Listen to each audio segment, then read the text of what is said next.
Hindi lahat ng baby ay cute. Yung iba ay tiyanak. Ang tiyanak.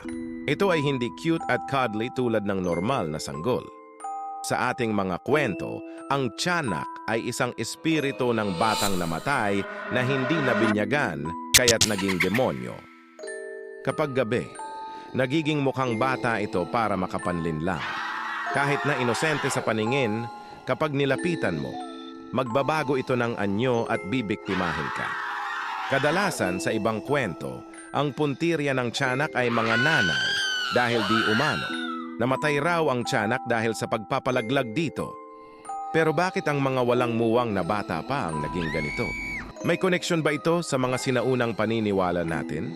Ang mga sinaunang kwento ng tiyanak ay nagmula pa sa panahon ng mga Kastila. Sinisi ang mga masasamang elemento sa pagkawala ng mga bata at ginawang babala sa mga magulang. Kaya mag-ingat ka kapag may narinig kang umiiyak sa dilim